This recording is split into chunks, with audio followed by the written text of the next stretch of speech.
참매 예수님, 이관이 필립보입니다. 마르코 복음서 6장 1절에서 29절 가르침을 합니다.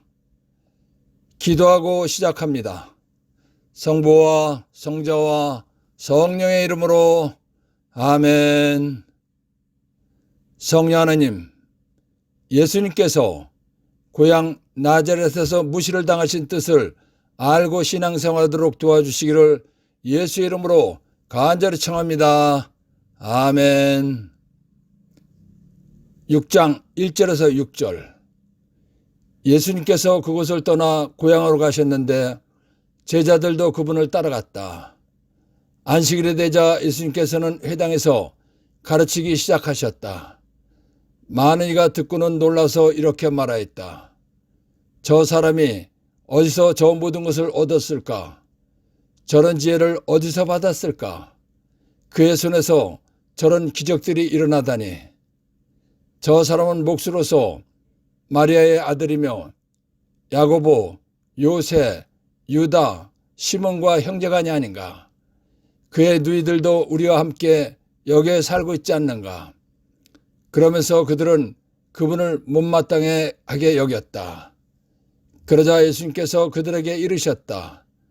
예언자는 어디에서나 존경받지만 고향과 친척과 집안에서만은 존경받지 못한다.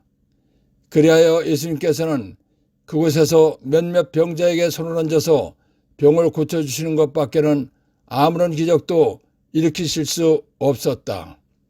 그리고 그들이 믿지 않는 것에 놀라셨다. 예수님께서는 여러 마을을 두루다니며 가르치셨다.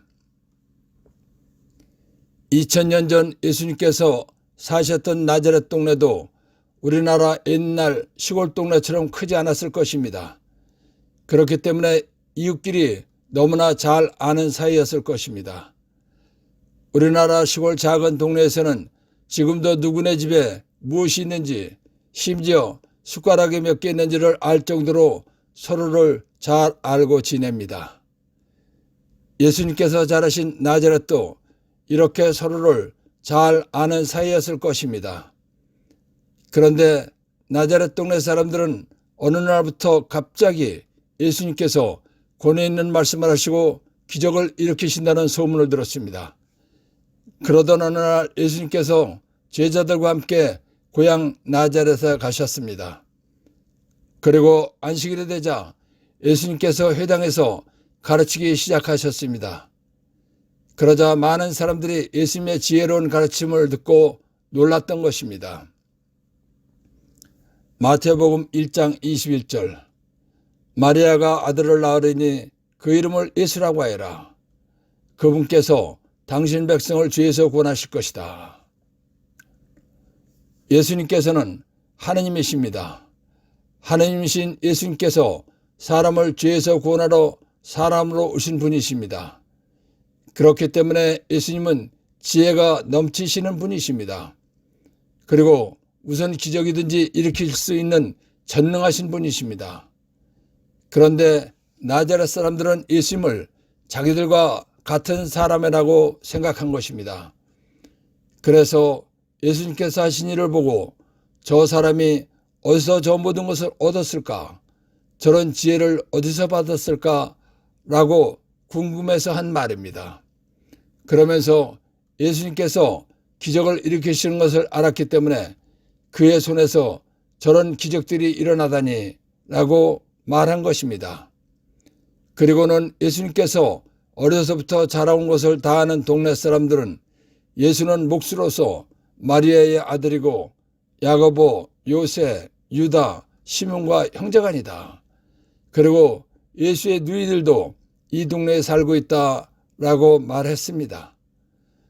동네 사람들이 예수님을 몫이라고 한 것은 많이 배우지 않은 사람이라는 것을 말한 것입니다. 나자렛 사람들이 이런 말을 한 것은 시기심에 못마땅해서 한 말입니다. 예수님의 고향 사람들이 이런 말을 한 것은 예수님께서 사람으로 오신 하느님이라는 것을 몰랐기 때문에 한 말입니다. 하느님께서는 하느님의 뜻과 계획을 사람들에게 알려주실 때 직접 말씀하시는 것이 아닙니다. 하느님께서 선택한 예언자를 통해서 알려주십니다. 하느님께서 쓰시는 예언자는 권위가 있고 능력이 있는 것입니다. 그래서 어디서나 존경을 받는 것입니다. 그러나 예언자는 고향과 집안에서만은 존경을 받지 못하는 것입니다. 왜냐하면 아기 때부터 한 집에서 생활했고 한 동네에서 자랐기 때문입니다. 즉 권위와 능력을 받기 전의 상태를 알기 때문에 존경하지 않는 것입니다. 예수님께서 이 말씀을 하신 이유는 나자렛 고향 사람들이 예수님을 무시했기 때문에 하신 말씀입니다. 그러자 예수님께서 그들에게 이르셨다. 예언자는 어디에서나 존경받지만 고향과 친척과 집안에서만은 존경받지 못한다 라고 말씀하신 것입니다. 예수님께서는 자라신 고향 나자렛에서도 많은 기적을 일으켜주고 싶으셨습니다. 그런데 몇 사람만 예수님을 믿었습니다.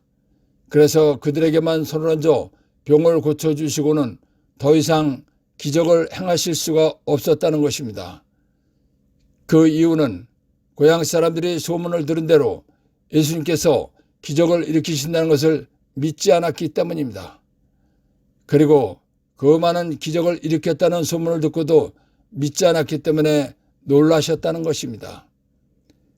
예수님께서는 고향 사람들이 믿지 않자 다른 마을을 다니면서 가르침을 하셨다는 것입니다.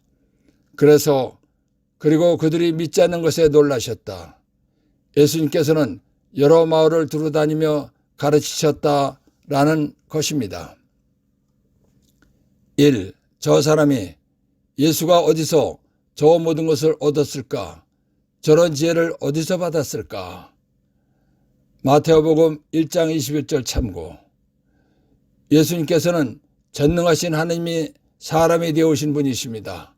라는 것을 모르는 고향 사람들이 한 말입니다. 2. 그 예수의 손에서 저런 기적들이 일어나다니. 배움이 없는 몫으로만 알고 있던 예수님께서 기적을 일으키신 것을 알았기 때문에 한 말입니다. 3. 예언자.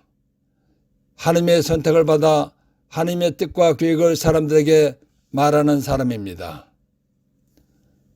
4. 예언자는 어디에서나 존경받지만 고향과 친척과 집안에서만은 존경받지 못한다. 하나님께서 쓰시는 예언자는 권위와 능력이 있기 때문에 어디에서나 존경을 받는 것입니다. 그러나 고향에서는 아기 때부터 한 집에서 생활했고 한 동네에서 자랐기 때문에 존경하지 않는다는 것입니다. 5. 예수님께서는 그곳에서 몇몇 병자에게 손을 얹어서 병을 고쳐주시는 것밖에는 아무런 기적도 일으키실 수 없었다. 예수님께서 기적을 일으키시는 데는 조건이 있습니다. 예수님께서 기적을 일으키실 수 있다고 믿어야 기적을 일으키시는 것이기 때문입니다. 6. 그들이 믿지 않는 것에 놀라셨다. 예수님께서 많은 기적을 일으키셨다는 소문을 듣고도 믿지 않았기 때문입니다. 7. 예수님께서는 여러 마을을 두루 돌아다니며 가르치셨다. 예수님께서는 고향 나자렛 사람들이 믿지 않았기 때문에 다른 마을들을 다니시면서 가르침을 하셨다는 것입니다. 나자렛에서 무시를 당하시다에서 발견한 보물. 예수님께서는 전능하신 하느님이시며 거짓이 없으시고 한 번 하신 약속은 그대로 이루어주시는 분이시다 라는 것을 믿으면 기적을 일으켜 주신다는 것입니다. 6장 7절에서 13절. 그리고 12제자를 부르시어 더러운 영들에 대한 권한을 주시고 둘씩 짝지어 파견하기 시작하셨다. 그러면서 길을 떠날 때에 지팽이 외에는 아무것도 빵도 여행보따리도 전대에 돈도 가져가지 말라고 명령하시고 신발은 신되 옷도 2벌은 껴입지 말라고 이르셨다. 그리고 그들에게 말씀하셨다. 어디에서나 어떤 집에 들어가거든 그 고장을 떠날 때까지 그 집에 머물러라. 또한 어느 곳이든 너희를 받아들이지 않고 너희 말도 듣지 않으면 그것을 떠날 때에 그들에게 보이는 증거로 너의 발밑에 먼지를 털어버려라. 그리하여 제자들은 떠나가서 회개하라고 선포하였다. 그리고 많은 마귀를 더러운 용을 쫓아내고 많은 병자에게 기름을 부어 병을 고쳐주었다. 마태복음 1장 21절. 마리아가 아들을 낳으리니 그 이름을 예수라고 하여라. 그분 예수께서 당신 백성을 죄에서 구원하실 것이다. 예수님께서 이 세상에 오신 목적은 인간을 죄에서 구원하러 오신 것입니다. 예수님께서 인간을 죄에서 구원하시려면 인간의 죄값을 대신해서 십자가에서 피를 흘리시고 생명을 바쳐 죽어주셔야 합니다. 예수님께서 사람의 모든 죄값인 죽음을 대신해서 십자가에서 피를 흘리시고 생명을 바쳐 죽어주시면 예수님께서 이 세상에 오신 목적인 구원이 이루어지는 것입니다.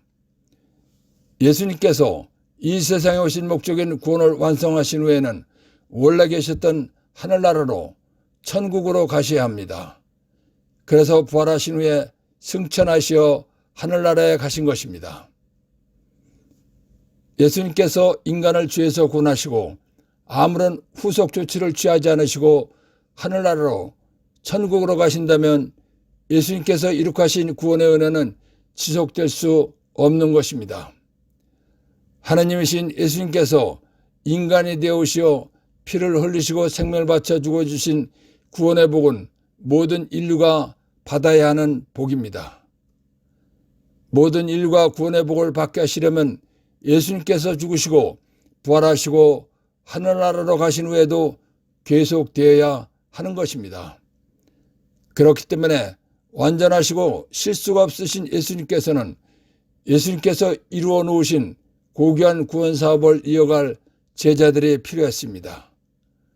즉 복음 선포를 함께하고 계속할 사람들이 필요했기 때문에 제자들을 뽑으신 것입니다. 12제자를 뽑으신 이유는 하나님께서 선택하신 이스라엘 민족이 12지파이기 때문에 12지파를 대표해서 12제자를 뽑으신 것입니다.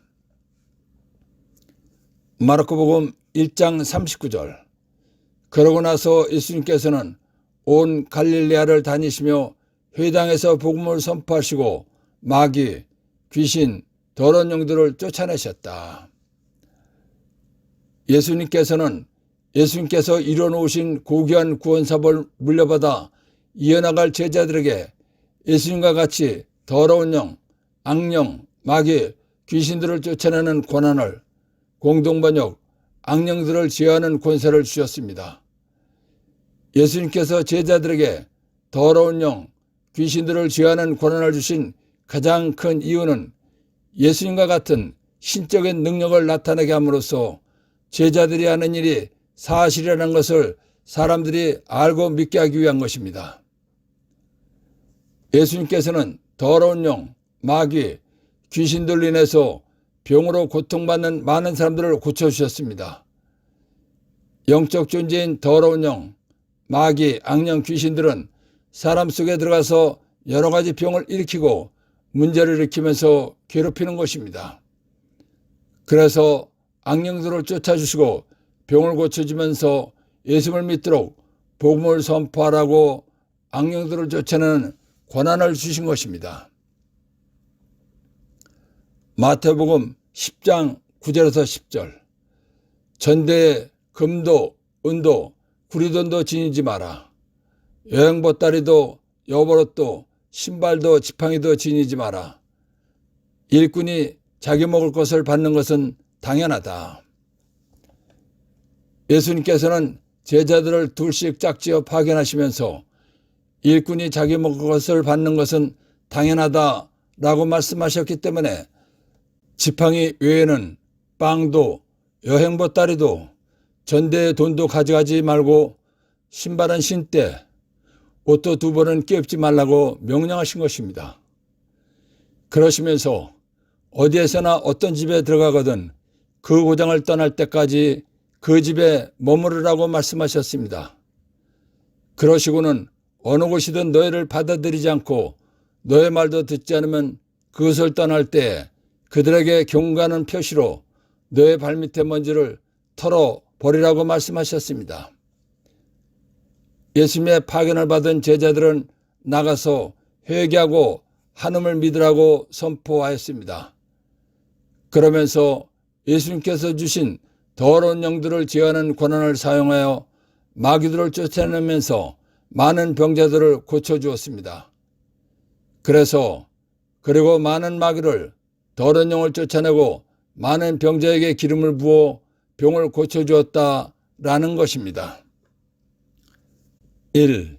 12제자를 부르시어 더러운 영, 귀신들에 대한 권한을 주시고 예수님과 같은 신적인 능력을 나타나게 함으로써 제자들이 하는 일이 사실이라는 것을 사람들이 알고 믿게 하기 위해서 주신 것입니다. 2. 제자들은 떠나가서 회개하라고 선포하였다. 예수님의 파견을 받은 제자들이 사명을 수행했다는 것입니다.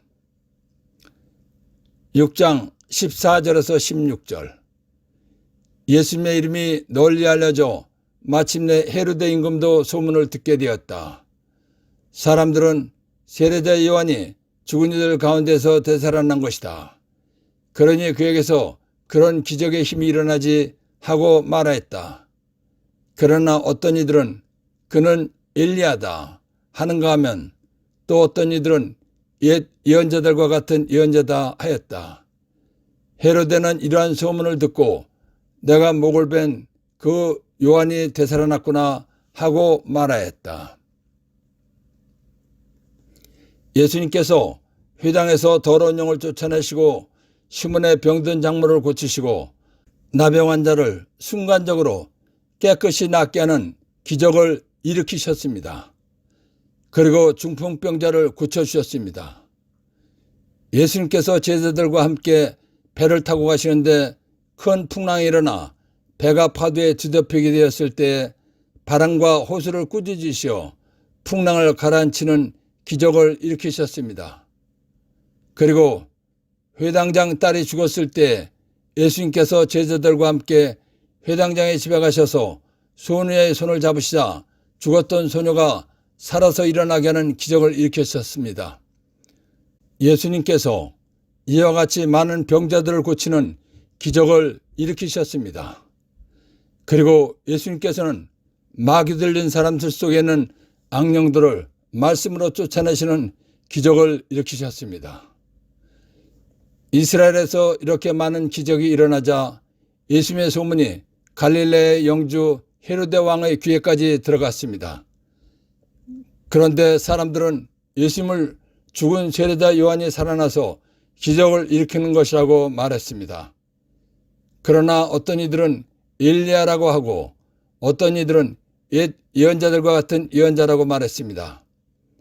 그런데 예수님의 소문을 들은 헤로데는 자기가 목을 잘라 죽인 예언자 세례자 요한이 되살아나는 것이라고 생각을 했습니다. 왜냐하면 보통 사람은 기적을 일으킬 수 없지만 세례자 요한은 기적을 일으킬 수 있다고 믿었기 때문입니다. 그래서 헤로데는 이러한 소문을 듣고 내가 목을 벤 그 요한이 되살아났구나 하고 말하였다라는 것입니다. 가 헤로데 왕 기원전 73년경에서 기원전 4년 출처 인터넷 백과사전. 성경에 나오는 헤로데 왕은 두 사람입니다. 처음에 나오는 헤로데 왕은 마태복음 2장 1절에서 23절 예수님께서 탄생하셨을 때 예수님을 죽이려고 했던 헤로데 왕입니다. 헤로데는 헤로데 대왕 또는 헤로데 1세라고도 합니다. 헤로데 대왕은 동방 박사들로부터 예수님께서 탄생하셨다는 것을 알고 예수님을 죽이기 위해서 베들레헴의 어린아이들을 학살한 사람입니다. 헤로데의 아버지는 에돔, 사해와 아카바만 중간 지역에 사는 아랍인의 안티파트로스이며 어머니는 나바테아 왕국의 페트라의 공주 키프로스입니다. 헤로데는 이들의 둘째 아들입니다. 헤로데의 가문은 에돔, 이돔의 내에 부유하고 유력한 가문이었습니다. 이돔의 내하는 이둠에, 에돔은 유다 남쪽의 지역이며 마카베오 가문의 요한 히르카우스에 의해 정복당한 후 유다교로 개종했습니다. 헤로데는 비록 유다인 행세를 했으나 아버지와 어머니 둘 다 아랍 혈통이었습니다.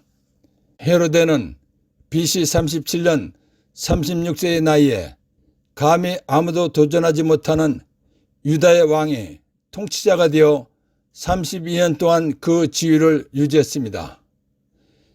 헤로데는 많은 성체와 수로와 극장과 공공건축물을 세우고 유다를 번영시켰습니다. 그 중에서 가장 큰 업적은 예루살렘 제2성전을 건축한 것입니다.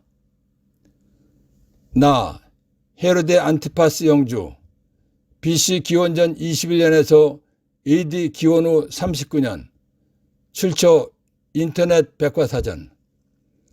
두 번째 나오는 헤로데 왕은 마테오복음 14장 1절에서 12절 세례자 요한을 목 잘라 죽인 헤로데 왕 영주입니다. 세례자 요한의 목을 잘라 죽인 헤로데 안티파스 영주는 예수님께서 탄생하셨을 때 죽이려고 했던 헤로데 왕의 다섯 번째 아들입니다. 유다의 왕인 헤로데 대왕과 사마리아 출신의 말타체의 아들로 태어났습니다. 형제로는 헤로데 아르켈라우스와 헤로데 빌립보 1세를 비롯한 여러 명의 배다른 형제가 있습니다. 헤로데 안티파스는 로마 제국이 세운 지방 권력자인 아버지 헤로데 대왕과 아우구스투스의 동맹을 유지하는 상징으로 일종의 인질로서 로마에서 자랐고 교육받았습니다. 헤로데 안티파스 영주는 기원전 4년 헤로데 대왕이 죽자 그의 형제들과 함께 왕국을 분할하여 물려받아서 갈릴레아 분봉 왕이 되어 나자렛 예수가 선교를 활동을 하던 때에 갈릴레아를 다스렸습니다. 그는 자신의 왕국과 인접해 있던 사막 왕국 나바테아 공주와 결혼했습니다. 헤로데 안티파스는 나바테아 공주인 아내와 이혼하고 자신의 배다른 형제 필리포스의 아내였던 헤로디아와 재혼했습니다. 그러자 세례자 요한이 이 결혼은 옳지 않은 것이라고 헤로데를 비난했습니다. 그래서 헤로데는 요한을 감옥에 가두었습니다. 그런데 헤로디아가 헤로데 생일날 축하연에서 자기의 딸 살로메가 생일춤을 춘 대가로 세례자 요한의 목을 요구하게 했습니다. 그래서 헤로데 안티파스는 요한의 목을 베어 쟁반에 담아오라고 해서 죽인 사람입니다. 그래서 세례자 요한이 죽은 것입니다. 다 영주 분봉왕 자기가 맡은 관할 지역의 토지 소유권을 갖고 자기의 관할 지역에 사는 사람들을 지배하는 사람으로서 농민과 수공업 장인들에게 보수를 주지 않으면서 강제적이고 의무적으로 일을 시키기도 하고 강제로 필요한 물건이나 세금을 거두어들이고 재판권과 경찰권을 행사하며 자기가 맡은 관할 지역의 질서를 유지하는 일을 하는 사람입니다.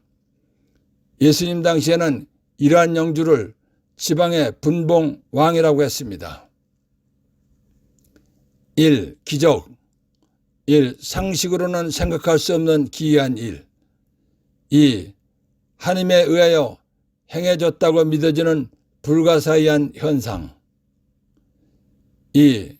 그러니 그 예수에게서 그런 기적의 힘이 일어나지 하고 말하였다. 예수님께서 많은 기적을 일으키시자 헤로데는 자기가 죽인 세례자 요한이 되살아나서 기적을 일으킨다고 생각하고 말한 것입니다. 3. 그 예수는 일리야다. 열왕기상 17장 참고. 사람들이 예수님을 엘리야라고 말한 것은 엘리야가 많은 기적을 일으키고 죽은 아이도 살리는 기적을 일으킨 예언자였기 때문에 엘리야가 되살아났다고 생각하고 한 말입니다. 4. 헤로데는 이러한 소문을 듣고 내가 목을 벤 그 요한이 되살아났구나 하고 말하였다. 예수님께서 많은 기적을 일으키시자 세례자 요한을 목 잘라 죽인 헤로데가 예수님을 세례자 요한이 되살아났다고 생각하고 말하였다는 것입니다. 6장 17절에서 29절. 이 헤로데는 사람을 보내어 요한을 붙잡아 감옥에 묶어둔 일이 있었다. 그의 동생 필리포스의 아내 헤로디아 때문이었는데 헤로데가 이 여자와 혼인하였던 것이다. 그래서 요한은 헤로데에게 동생의 아내를 차지하는 것은 옳지 않습니다 하고 여러 차례 말하였다. 헤로디아는 요한에게 앙심을 품고 그를 죽이려고 하였으나 뜻을 이루지 못하였다. 헤로데가 요한을 의롭고 거룩한 사람으로 알고 그를 두려워하며 보호해 주었을 뿐만 아니라 그의 말을 들을 때 몹시 당황해하면서도 가까이 듣곤 하였기 때문이다. 그런데 좋은 기회가 왔다. 헤로데가 자기 생일에 고관들과 무관들과 갈릴레아의 유지들을 청하여 잔치를 베풀었다. 그 자리에 헤로디아의 딸이 들어가 춤을 추어 헤로데와 그의 손님들을 즐겁게 하였다. 그래서 임금은 소녀에게 무엇이든 원하는 것을 나에게 청하여라. 너에게 주겠다 하고 말할 뿐만 아니라 내가 청하는 것은 무엇이든 내 왕국의 절반이라도 너에게 주겠다 하고 굳게 맹세까지 하였다. 소녀가 나가서 자기 어머니에게 무엇을 청할까요? 하자 그 여자는 세례자 요한의 머리를 요구하여라 하고 일렀다. 소녀는 곧 서둘러 임금에게 가서 당장 세례자 요한의 머리를 쟁반에 담아 저에게 주시기를 바랍니다 하고 청하였다. 임금은 몹시 괴로웠지만 맹세까지 하였고 또 손님들 앞이라 그의 청을 물리치고 싶지 않았다.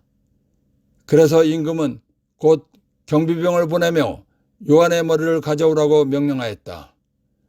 경비병이 물러가 감옥에서 요한의 목을 베어 머리를 쟁반에 담아다가 소녀에게 주자 소녀는 그것을 자기 어머니에게 주었다.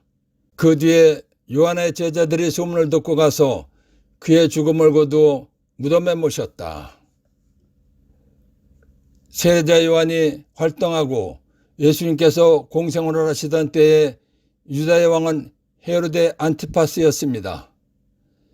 헤로데 안티파스는 자신의 왕국과 인접했던 사막 왕국인 나베테아인의 공주 파샬리스와 결혼했으나 이혼하고 자신의 배다른 동생 필리포스 아내였던 헤로디아와 재혼했습니다.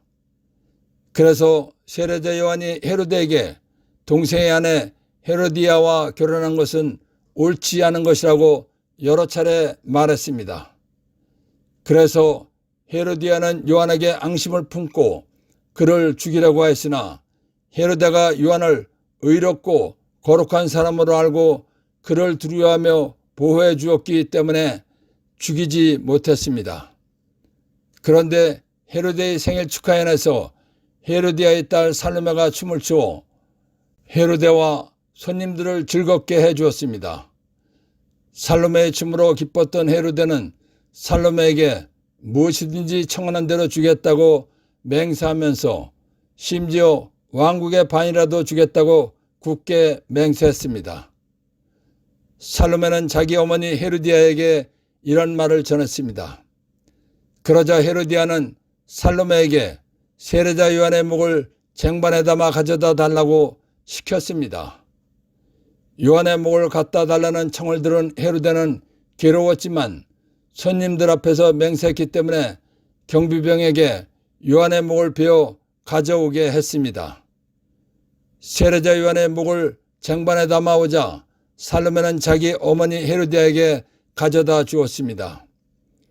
이러한 소식을 들은 세례자 요한의 제자들이 세례자 요한의 시체를 거두어가다가 장사를 지냈습니다. 그래서 그 뒤에 요한의 제자들이 소문을 듣고 가서 그의 죽음, 시체를 거두어 무덤에 모셨다라는 것입니다. 세례자 요한의 죽음에서 발견한 보물. 맹세를 함부로 하면 감당하기 어려운 낭패를 본다는 것입니다. 예수님께서 고향 나자렛에서 무시를 당하신 뜻을 알고 신앙생활하도록 도와주신 성령 하나님과 하나님 아버지와 예수님께 감사의 큰 박수를 드립시다. 아멘.